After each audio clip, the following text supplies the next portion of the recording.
to everyone and happy Sabbath! Ako ay ang Sister DJ Lipao po na originally po from San Jacinto, Masbate. Pero hindi na po ako nakahanap sa stable na trabaho sa city. That's why hindi na po ako nag-church sa Masbate City Central. And praise God po kay katahong nasa niyo simbahan. Last ko po na sa atong simbahan dito sa Boulevard Church. So, last ko po nakaka-day way back 2022.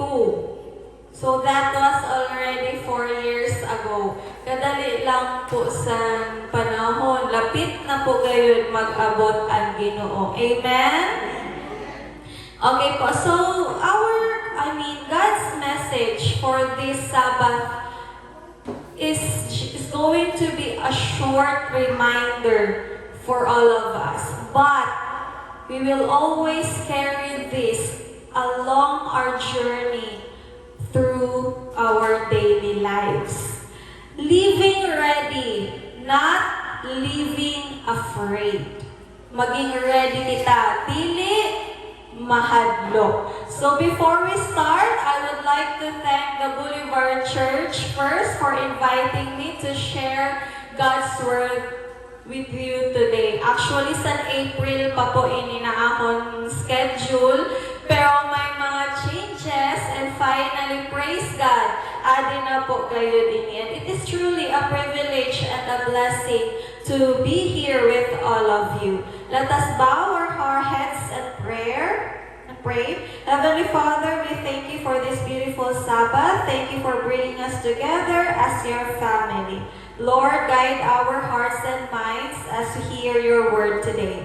Help us to understand your message, to apply it in our daily lives, and to live ready, not living afraid. Bless this time, our thoughts and our hearts. In Jesus' name, amen.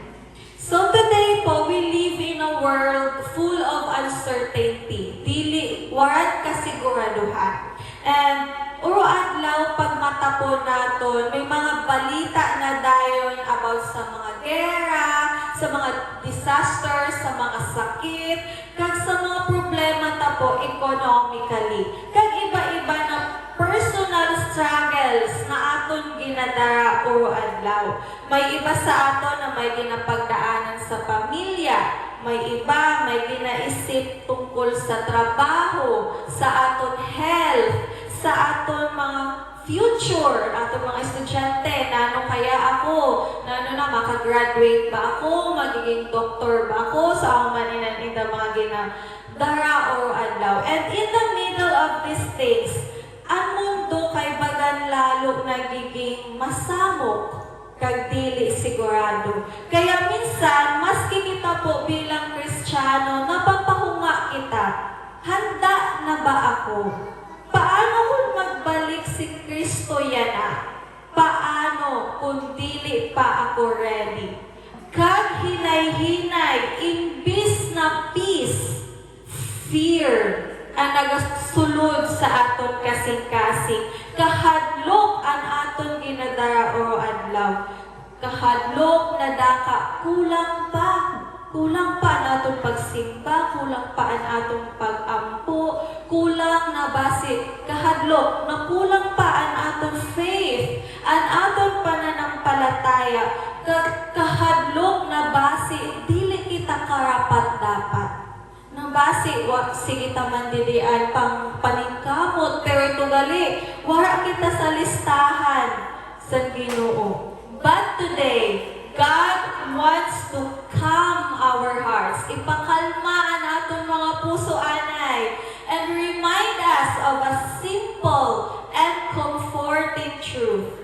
God did not call us to live in fear. Dili kita gintawag sa Ginoo para mabuhay na may kahadlok. Instead, gintawag kita niya para maging ready. And dili po kita niya ginatawag para mangamba na lang o adlaw, kundi para mamuhay na may tiwala, pag-asa, kag pananampalataya. pananampalataya sa iya. So first po, God's plan is readiness, not fear. So ang mga ni po itong sabi sa amon, ang plano sa Ginoo para sa aton, maging ready kita, dili mahadlok. Matthew 24:44. Therefore, you also must be ready, for the Son of Man is coming at an hour you do not expect. Maging ready kita kay ang Ginoo maabot sa oras na dili naton gina-expect. So notice po something very important in this verse. He said, be ready. Kinsabi po ba niya na be afraid? Wara. Sa buong Biblia po, paulit-ulit nato na nababasa, do not be afraid. Fear not. I am with you. Kay bisan panano naton ginahimo o aton ginapang-atubang, fear was never meant to control God's people. Fear paralyzes. Kapag naghahadlo kita, nakafocus kita sa aton kakulangan, sa mga sala naton na nahimo, o sa mga problema na wala pang solusyon. Pero readiness is different. Readiness empowers. Readiness is about focusing not kung nano ang kulang sa aton, kundi dapat nakafocus kita sa Ginoo na nagaupod sa aton sa tanan na panahon. Readiness reminds us, may Diyos kita na maaasahan. Kag mas kinano ang mangyari, dili po kita nagasolo. Si Kristo na aton tagapagligtas, amo ang aton gabay. So isipon na po ang isa na estudyante na may exam. Kung dili po siya nag-review, kung dili po siya nag-adal, mas kinano po na oras na exam, mahadlok po siya. Kahadlok ang iya mamabatsyagan. Pero kung ready siya, mas kinano pa na oras, maski dili niya aram kung nanong questions, kung nanon malabas sa exam, may gamay man gihapon na kahadlok. Pero may confidence. Dili dahil aram niya tanan, kundi dahil handa siya. Iro man po sana sa aton spiritual life. Dili naton aram kung saan umabalik si Kristo. Pero kung adlaw po kita nagalakad kaupod siya, nagapag-ampo, nagatiwala, kag nagasunod, dili kahadlok at mangingibabaw, kundi peace. Kasano po kita nakabatsyag na ang kahadlok baga nagapugong sa aton sa paglapit kay Kristo. Na baga manahimo kayo kita na sala. Na baga nahadlok po kita kay base i-recheck kita ni Kristo o dili kita niya batuon. Kasano kita nag-focus lang sa aton kasing-kasing.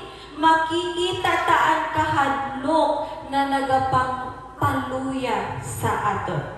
Pero ang readiness nagahatag po sa atong sankusog. Bagyo mo po ba na natamaan ang atong church? May uncle? So, dida. Okay. So, ina po, halimbawa, pag may mga bagyo, ang tao na handa, maski nano pa may plano siya, aram niya kung nano niya himuon, may peace po sa iya kasing-kasing.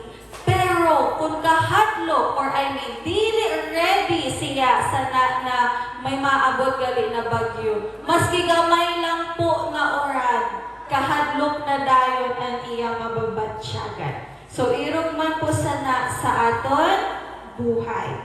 Readiness is not perfection. Dili kinahanglan po na kumpleto or perfect gayud ang aton faith. Readiness is relationship. Ibig sabihin po pagkapit sa Ginoo o adlaw, maski gamay na oras sa pag-ampo, pagbasa sa Bible, kag pag-reflect. And readiness is trust. Maski wala kita kaaram sa future, may peace kita kay may Diyos kita na maaasahan. Aton po tandaan na God's plan was never to scare us into obedience. Dili po niya gusto na magpanik kita kada may balita sa TV, kada may problema, o kada may kalisod sa buhay. Ang plano po niya, prepare us through relationship with Him. Kung handa kita kay Jesus, maski bisan pag-abot niya, dili pa klaro, dili kita mahadlok, kundi makabatsyag kita sa comfort, kalipay, kag pag-asa. So second po, what does living ready really mean? Nano po ba ang ibig sabihin kayo sa ni? Minsan ginaisip ka po na ang pagiging ready tungkol sa perfect behavior, waran sala, waran pagkakamali. Pero kung iyong sanaan magiging standard naton, wara po sa ready. Kay tanan po kita may sala, kag tanan po kita dili perfect. Kung maghulat po kita na maging perfect, maski san-o, dili ina naton maabot na pagiging ready. Kag maayo na maging klaro ini sa aton yan na living ready does not mean being perfect. Living ready means being connected to Jesus daily. So sabi po sa John 15:5, I am the vine, you are the branches. Apart from me, you can do nothing. Kung wara ang Ginoo, wara kita sa mahihimuan. And dili po sabi ni Jesus na pag perfect kita, amo man kita magiging ready. Ang sabi niya, manatili kayo sa akin. Ang readiness dili sa tibay ta, dili sa kawaran sa sala, kundi sa relationship ta sa kan Kristo. So isipon ta naman po ang cellphone, lobat, wara sa charger, mamamatay po talaga ini. So dili po problema ang cellphone. Ano ang problema? Disconnection. Irog man po kita sana. Dili kita magiging weak, dili magiging maraot kita, o kay may sala, kundi kay nakakalimutan naton mag-connect kay Jesus daily. So dapat po i-connecta po ang aton sarili sa iya or adlaw. Ready kita kung may prayer life kita. May prayer life man po ba kita, 777 prayer, aton po yung ginasunod. May desire kita na magsunod kan Kristo, maski may struggle sa trabaho, sa pamilya, o sa atong kalusugan, masunod lang po kayo kita sa iya. And nagabalik kita kan Kristo, maski natumba kita o nagkasala. May times man po kayo talaga na minsan bagang nalilihis ang atong landas. Ang importante, makaisip kita and ma-realize po nato na kailangan po naton magbalik sa iya. Ang pagiging handa kay dili lang usad na one-time achievement na ready na ako pagmata ko pagkaaga. Dili po kailangan na matulog ka na lang, pag nag-pray ka isang na gabi, pagkamata mo, ada na, ready ka na. So, daily connection po inihasta na adi kita sa mundo. Oro adlaw na pagkapit naton sa Ginoo. And isipot ta naman po, ang isad na tanong sa garden. Maski po healthy ina na tanong, kung waran tubig, waran sunlight, ini po mamamatay man. Dili problema ang tanong, ang problema po kay wara siya nourishment uro adlaw. And uro adlaw kita nag-connect kay Jesus through prayers, through reading our Bible, nag-grow man po ang aton faith. Uro adlaw ba kita nagahatag sa oras kay Kristo? Uro adlaw ba kita nag-connect kay Jesus? Nanon madali natin po ma-practice sa oro adlaw. inan mag-pray ba sa 5 minutes, mag-reflect, magbasa sa Bible, and aram ba nato na maski lang po ang simple na connection, ready na kita sa iyang pagbalik. Living ready is a daily commitment. Church family, dili po natin ini paglimutan kay uro adlaw may mga problema po na nag-aabot sa atong buhay, kag dili ta pa po aram kung hanggang san o pa or saan gayud ang pag-abot sa Ginoo. Third, fear comes when we focus on signs, not on the Savior. Ang kahadlok po daw nag-aabot kung nakafocus lang kita sa mga sinyales, kag dili kita nakafocus sa Ginoo. So we as Seventh-day Adventists, we believe in the signs of time. Tama po ba? We study the prophecy. We understand what is happening to the world. Aram naton kung nano kay may gera, aram naton kung nano kay may maka-pandemic. And that is because God's second coming ay halapit na. But here's the danger. Adi po, ang kailangan naton dumdumon, or we must be careful about kung nakafocus lang po kita sa nina signs, nawawara po kita sa Kristo. Fear begins to grow when we count disasters one by one. Na ay, may bagyo na naman pakasunod na bulan.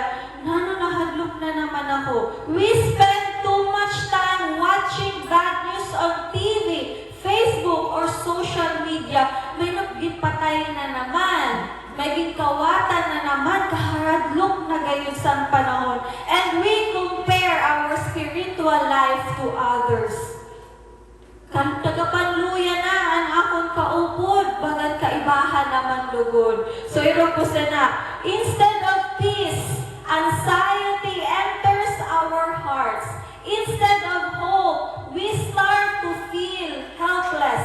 And instead of joy, worry and doubt begin to control our thoughts. 1 John 4:18, perfect love casts out fear. Ang perfect na pagkamot amo ang nagapawara sa aton kahadlok. Dili po sinabi na perfect knowledge.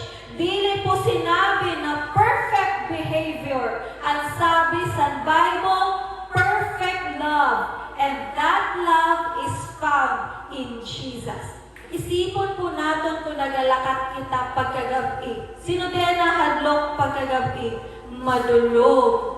Basi may multo, may white lady, may duwende ka na matapakan. So ako po yun ang ginakahadlokan natin. Nahadlok kita kasi nakafocus kita sa palibot, sa white lady, sa multo, sa duwende, nakamatamakan natin.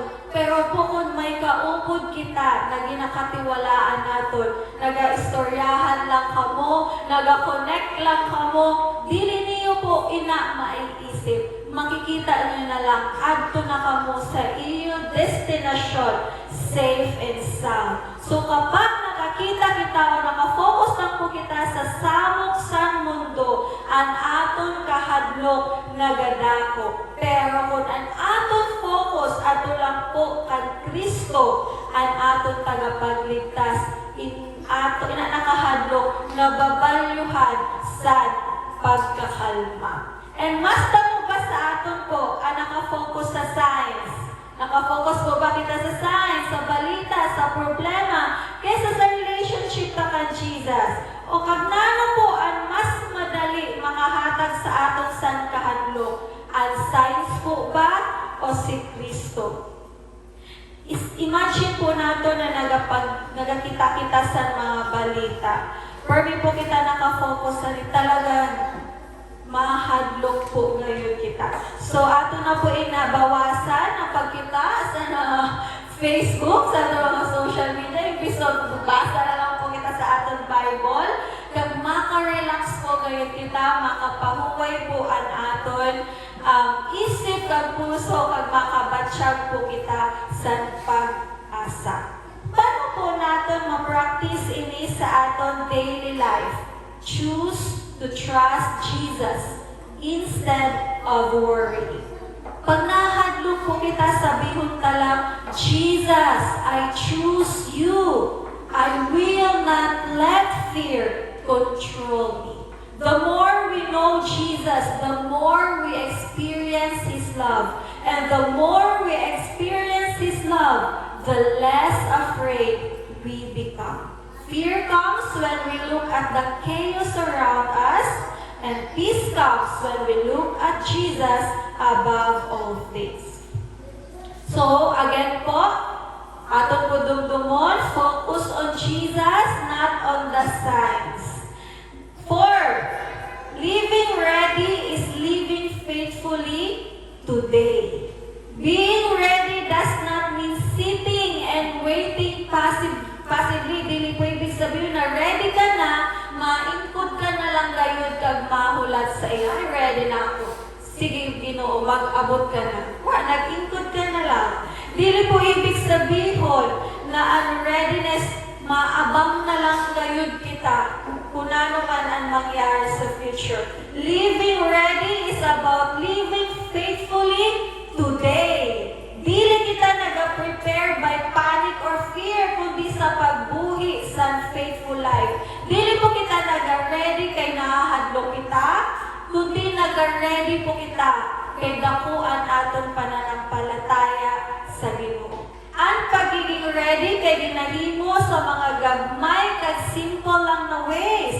Uro adlaw sa kunano man ang aton ginaatubang sa trabaho, sa pamilya, sa tanan.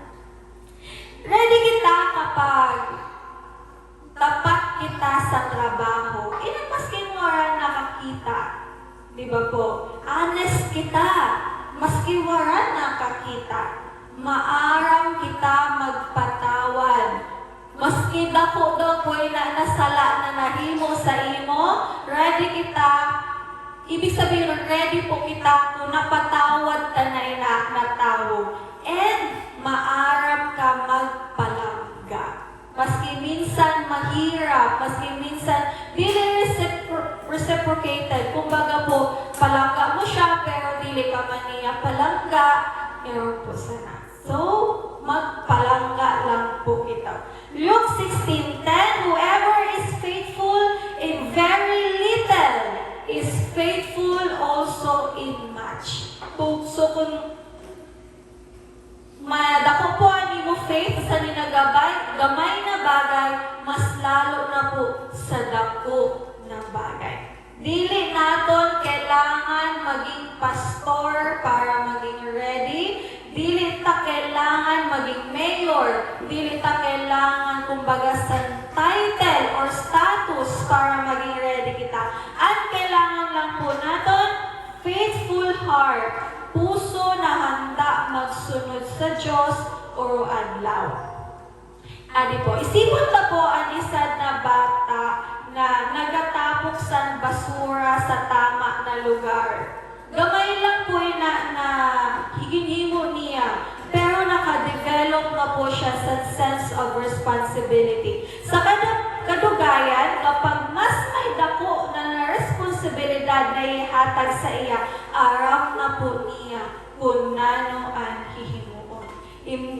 Sa na-empleyado sa opisina, nagahimo sa reports, nagalinis sa niya table, o nagaayos lang po sa mga files, pero tapat po ina sa iya responsibilidad, maski waran nakakita. Sa kadugayan, makikita ang iya integrity, dedication, kag mas handa na siya sa mas dako na responsibilidad.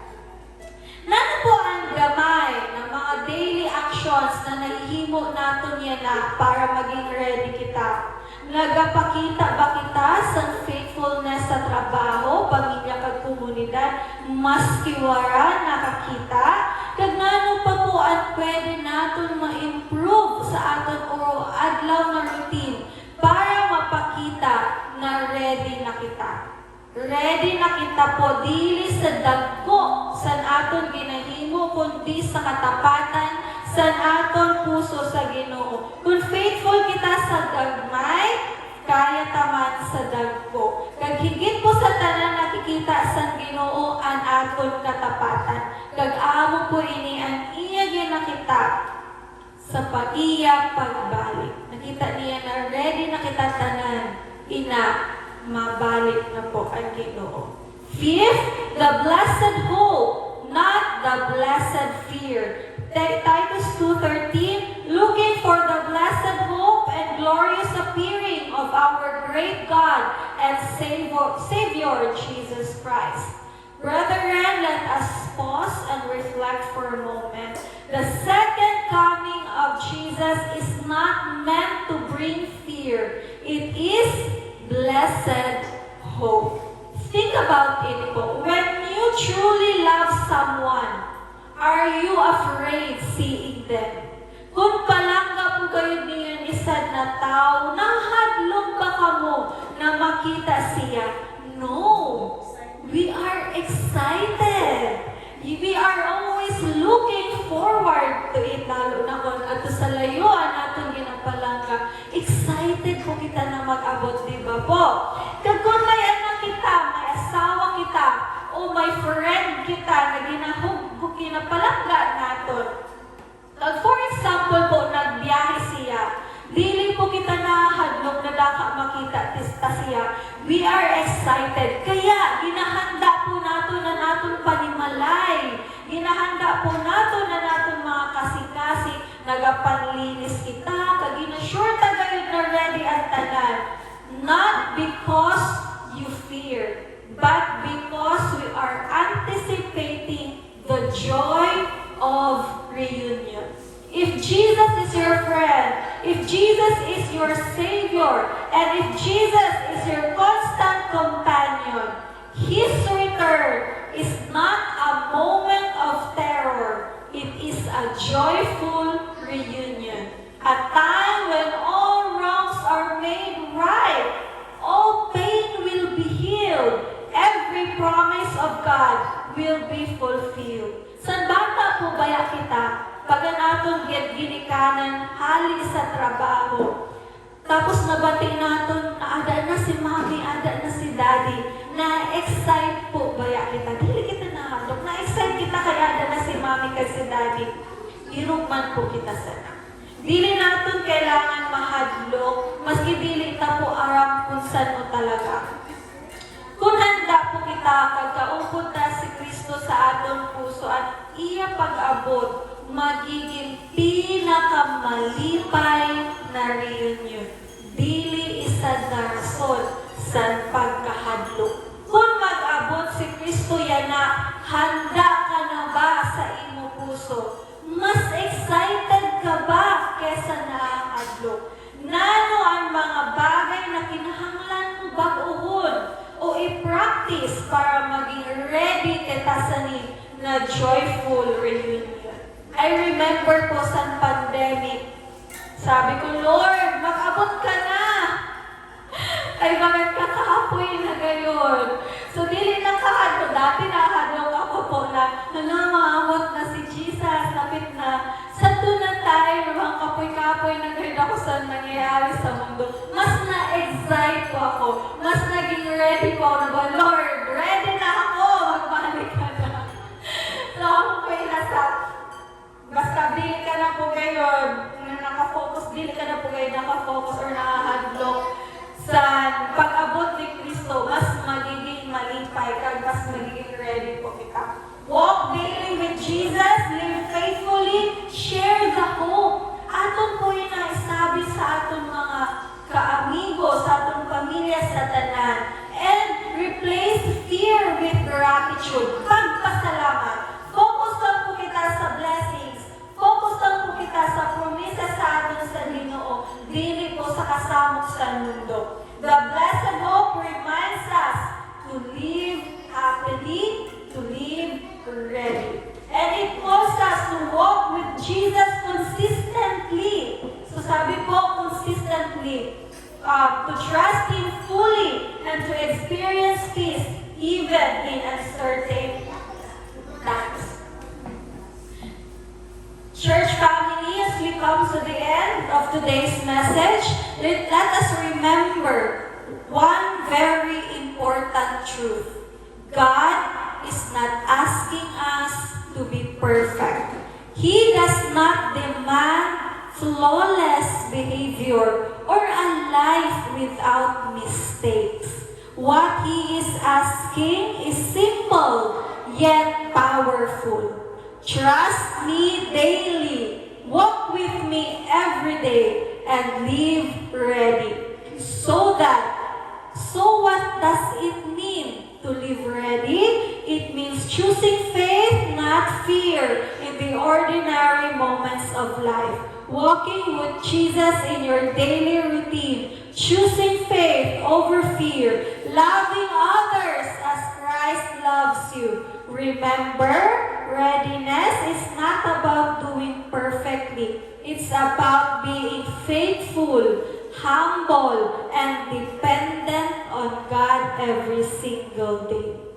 Pag ang sailor po sa isang na bangka, nagabagyo or nagkusog na ang balod, nagatiwala lang po ina sa iya captain. Nag-follow lang po ina siya sa niya instructions. God, nag-hold on until na makaabot sinda sa inda destination. So I hope irugman po kita and I pray na irugman po kita sana. Dili man po naton hawid ang oras ang pag-abot ni Kristo. Dili man po naton kontrolado ang mga problema na mag-abot sa aton buhay. Pero kung ginatanggap po naton siya bilang aton gabay kag tagapagligtas, dili naton kaipuhan mahadlok, kundi maniwala kag mamuhay na may tiwala kag kalipay. Church family, let this be our prayer and our decision today. Jesus is not coming to scare His people. He is coming to save His people. So let us choose now to live ready, live faithfully, and live with hope and love. Not living afraid, but living confident in His promises. Let us commit ourselves to this blessed hope and walk with Him every single day. This is my prayer.